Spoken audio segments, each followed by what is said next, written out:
नमस्कार मित्रांनो, आपण विभूतिपाद बघतोय. महर्षी पतंजली रचित पातंजल योगसूत्रामधील विभूतिपाद. योगी साधक जेव्हा आपल्या शरीरावरती संयम साधण्याचा प्रयत्न करतो, या ब्रह्मांडातील विविध गोष्टींवरती संयम साधण्याचा प्रयत्न करतो, तेव्हा त्याला कोणत्या कोणत्या विभूती म्हणजेच त्याला कोणते कोणते लाभ होतात, या सगळ्यांची गोष्ट म्हणजेच हा विभूतिपाद. या विभूतिपादामध्येच आज आपल्याला 42वा सूत्र बघायचं आहे. चला हे सूत्र बघूया. काय आकाशयोः संबंध संयमात लघुतूल समापत्तेच आकाशगमनम. या सूत्रातील एक एक शब्दांचा अर्थ आता आपण समजून घेऊया. काय आकाशयोः, काय म्हणजेच शरीर, आकाशयोः म्हणजेच हवेतली आकाशातली ती निर्वात पोकळी अंतराळ, याला आपण आकाश असं म्हणतो.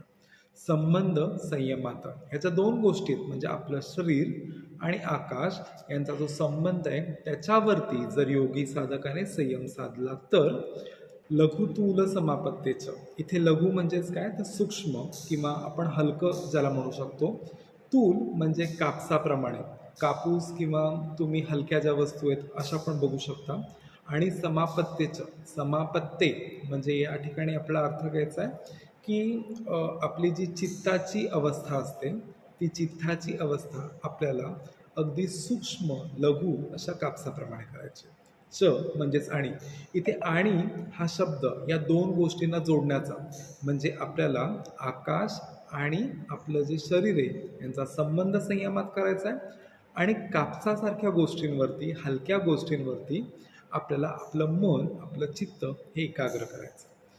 अशा गोष्टी केल्यावरती काय होणार आहे तर आकाशगमनम. आकाशगमनम म्हणजे काय तर व्यक्ती जो आहे, जो योगी साधक आहे, तो आकाशात हवेत चालतोय, हवेत उडतोय, आकाशामध्ये तो इकडून तिकडे उडतोय, अशी त्याला शक्ती प्राप्त होते. एकंदरीतच या सूत्राकडे जेव्हा आपण बघतो तेव्हा योगी साधकाने जेव्हा काया म्हणजे शरीर आणि आकाश यांचा जो संबंध आहे त्याच्यावरती जर धारणा, ध्यान आणि समाधी या तिन्ही गोष्टींनी संयम साधला, तसेच त्यांनी कापसासारख्या सूक्ष्म हलक्या वस्तूंवरती जर आपलं चित्त एकाग्र केलं तर तो आकाशामध्ये उडण्याची शक्ती प्राप्त करू शकतो. बघा, आपलं जे शरीर आहे ते पंचमहाभूतांनी बनलेलं असतं. त्याच्यामधील पृथ्वी तत्व आणि पाणी तत्व ह्याच्यामुळे त्याला जडत्व येतं. म्हणून गुरुत्वाकर्षणाची शक्ती या दोन गोष्टींमुळे त्याला जमिनीवर ठेवते. मात्र बाहेर देखील, शरीराच्या बाहेर देखील पोकळी आहे आणि शरीराच्या आतमध्ये पण पोकळी आहे, जी आकाश या तत्वामुळे निर्माण झाली, आणि बाहेर तर आकाशाची पोकळी. एकंदरीतच हे जे पाणी आणि पृथ्वी तत्व आहे त्यांच्यावरती जर गुरुत्वाकर्षणाची शक्ती आहे ती जर लाभली गेली तर आपण जमिनीवर आहोत. मात्र योगी साधकाने एकंदरीतच आकाश आणि शरीर या दोघांवरती संयम साधला आणि कापसासारख्या स्थूल तत्वांवरती, अगदी हलक्या तत्वांवरती जर त्यांनी आपले चित्त एकाग्र केलं तर तो या ठिकाणी उडू शकणार आहे. या ठिकाणी आकाश म्हणजे नक्की काय हे देखील आपण समजून घेणं तितकंच गरजेचं आहे. आपण जेव्हा नेहमी वरती बघतो म्हणजेच आकाशाकडे बघतो तेव्हा आपल्याला ढग दिसतात किंवा निळं जे आकाश दिसतं त्याला या ठिकाणी आकाश म्हणायचं आहे का तर नाही. जेव्हा आपण अंतराळ किंवा अंतराळाची पोकळी असं म्हणतो तेव्हा माझ्या सभोवताली म्हणजेच अगदी जमिनीपासून 1 मिलीमीटर वरती जे आहे ते सर्व आकाश या संकल्पनेमध्ये समाविष्ट होतं.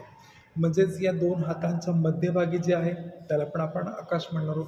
मी जेव्हा तोंड उघडतोय तेव्हा ही जी मधली पोकळी निर्माण होते त्याला देखील आपण आकाश म्हणणार आहोत. ही झाली आकाशाची संकल्पना. आपण म्हातारीचं फळ बघितलं असेल.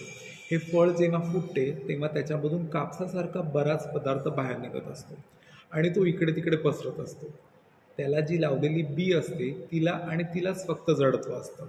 मात्र कापसामुळे ती बी एका जागेवरनं दुसऱ्या जागेवरती स्थलांतर करत असते, केवळ आणि केवळ तिच्यामध्ये असलेल्या पोकळीनुसार. त्याच्यामध्ये असलेले कापसाचं जे तत्व आहे त्याच्यावरती चित्त आपण एकाग्र केलं म्हणून हे स्थलांतर होते असं तिला भासत असतं. बघा, महर्षी पतंजलींनी इथे आपले जडत्व, आपले गुरुत्वाकर्षण याच्या विरुद्ध जी शक्ती निर्माण होते त्याच्याबद्दल योगी साधकाने संयम साधला तर काय होऊ शकतं ह्याच्याबद्दल बोलणं केलं आहे. पौराणिक कथा म्हणजेच रामायणामधल्या हनुमानाचं जर आपण उदाहरण घेतलं तर तो अगदी आपल्या ठिकाणून भारतातून श्रीलंकेपर्यंत उडत गेला. हे उदाहरण आपण पौराणिक कथेमधलं बघतो किंवा आपल्या चित्रपटांमधील सुपरमॅनचं पण उदाहरण घेऊ शकतो. तो एका ठिकाणून दुसऱ्या ठिकाणी उडत उडत जाऊ शकतो.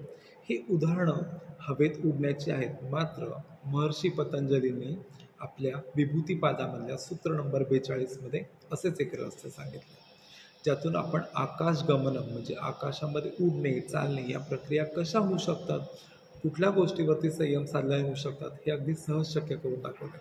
विभूतिपादामधली अशी बरीच अनेक रहस्य अजूनही आपलं उलगडून बघणे बाकी आहे. ही तुमच्यापर्यंत पोहोचण्यासाठी तुम्हाला करायचं आहे काय? हा चॅनल सबस्क्राईब करायचा आहे. आवडला असेलच लाईक करायच्या, तुमच्या मौल्यवान कमेंट्स याच्यात. लवकरच भेटूया एका नवीन सूत्रासह. तोपर्यंत धन्यवाद.